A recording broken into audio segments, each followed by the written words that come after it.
5 days ago, China acquired 8 tons of gold, marking its 18th consecutive monthly purchase, the largest since December 2024. According to A and Z Bank, one of the world's leading commodity research institutions, Beijing's actual holdings are estimated at 55,800 tons, valued at $830 billion, nearly double the official figures. These purchases are routed through commercial banks and state enterprises to keep the true numbers hidden. At the same time, China reduced its U.S. Treasury holdings by $624 billion.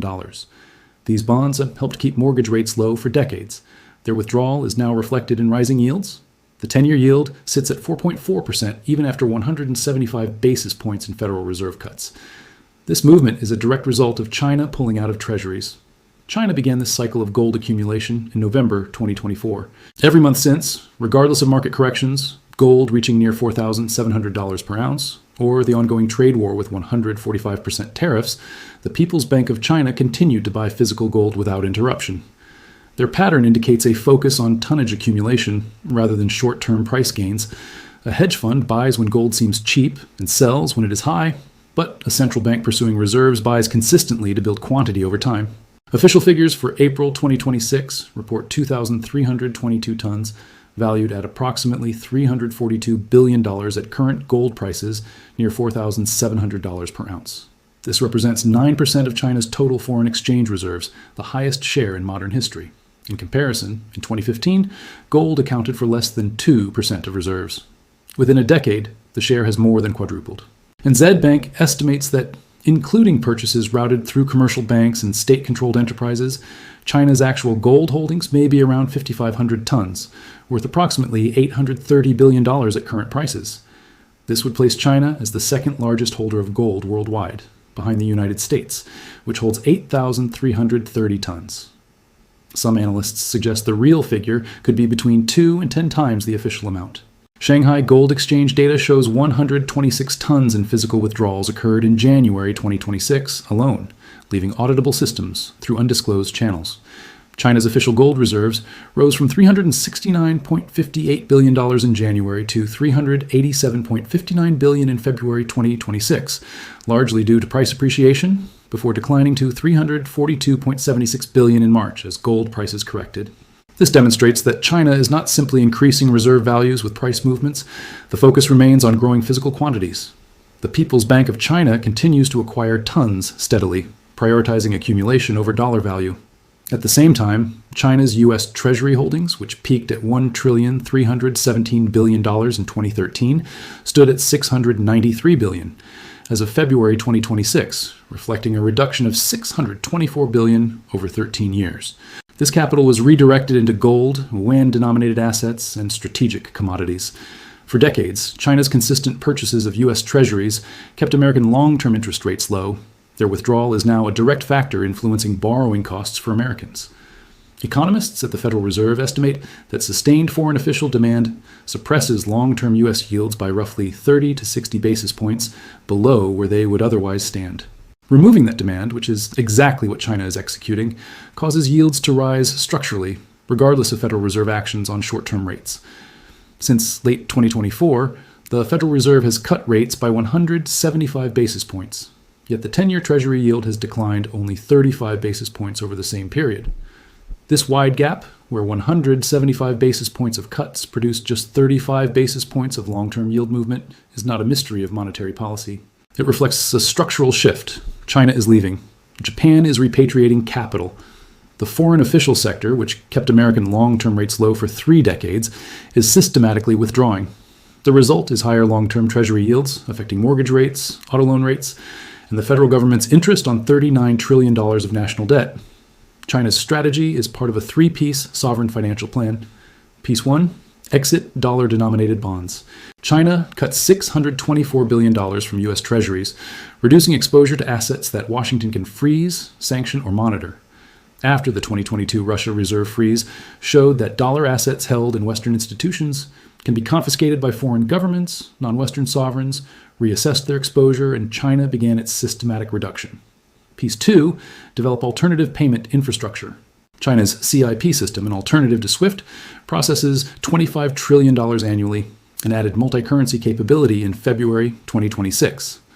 The Enbridge platform allows sovereign settlements without dollar intermediation.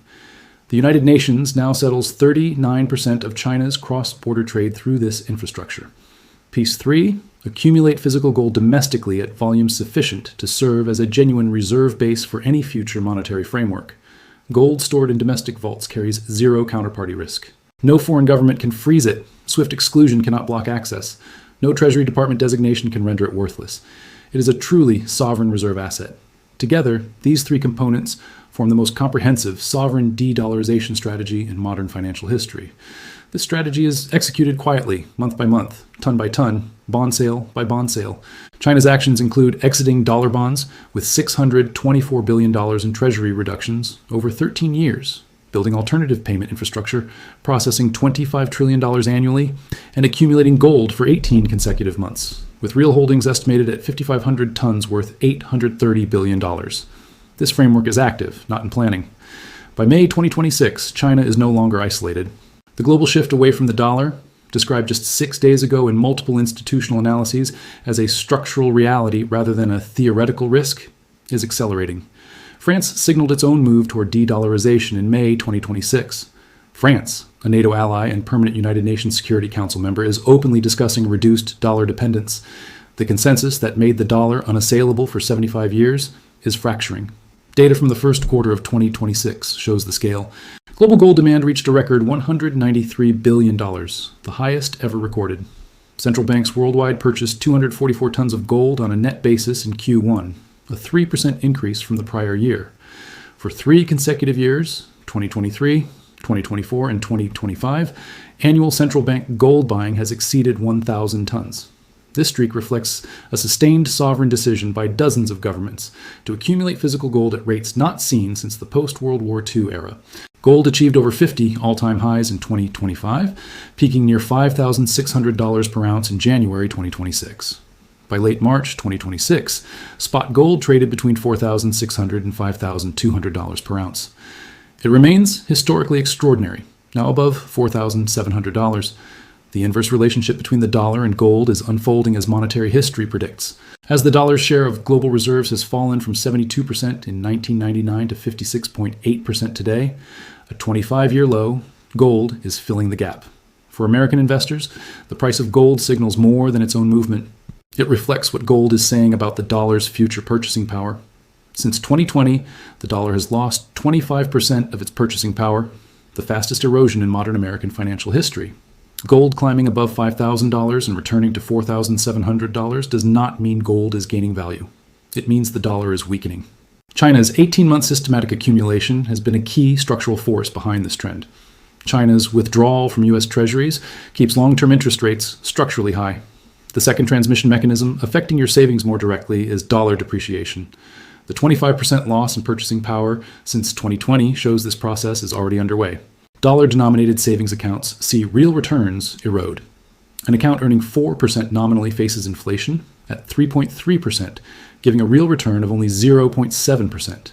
If inflation accelerates due to energy shocks, tariff pass-through, or dollar weakening, the real return becomes negative, meaning account balances grow in number but shrink in purchasing power. An institutional analysis published 6 days ago described this mechanism precisely. Sustained inflation erodes dollar value but boosts gold as a hedge. Rising inflation expectations increase demand for gold as fiat currencies lose value. When expectations climb, particularly with negative real yields, investors often turn to gold to preserve purchasing power. This pattern is consistent with historical capital behavior during prior episodes of dollar value erosion. The Iran conflict has added a new accelerant not present 12 months ago. Geopolitical volatility in energy markets, strategic threats to the Strait of Hormuz, and the oil price surge above $113 per barrel have caused what analysts describe as a structural loss of confidence in traditional dollar assets. This conflict is raising more than gas prices. It is convincing sovereign reserve managers that dollar holdings carry risks that gold holdings do not. Analysts who previously viewed this as fringe or emerging market risk now see France as a counterexample. A balanced assessment shows the dollar is not being replaced in 2026 or by 2030. The dollar still handles 88% of global foreign exchange transactions, confirming its deep structural embedding in commerce. The yuan accounts for only 3% of global SWIFT payment share. No currency, digital token, or gold-backed system can handle the scale of daily transactions. A full reserve currency transition that could threaten the dollar takes decades. The British pound's decline from 65% of global reserves in 1913 to insignificance took 40 to 50 years. Yet structural demand for dollars that suppressed American borrowing costs for decades is already weakening. China's $624 billion treasury exit, Japan's institutional repatriation, BRICS nations routing 67% of interbloc trade in local currencies, and France signaling de-dollarization all reduce marginal dollar demand. Each reduction raises the yield U.S. Treasuries must offer to attract buyers. That yield increase is reflected in mortgages, auto loans, and the federal government's trillion-dollar annual interest bill. The exit does not need to be complete to be costly. It only needs to be in progress. This process has been underway for 18 months, 1 ton at a time, 1 treasury sale at a time, 1 transaction at a time. Central banks are responding to this monetary warning. They are buying gold and reducing dollar exposure. They are preparing for a system where confidence, not official statements, determines survival in the next monetary reset. Most Americans continue to hear the story, stay diversified, trust the dollar, hold the line. Meanwhile, sovereign wealth managers act in the opposite direction. Every month that passes without understanding the gap between this story and reality means savings accounts fall further behind. Take action. Understand China's 18 months of gold accumulation and its implications for your savings, mortgage, and financial future. Please leave your thoughts about this content in the comments below. Thanks for watching. See you in the next one.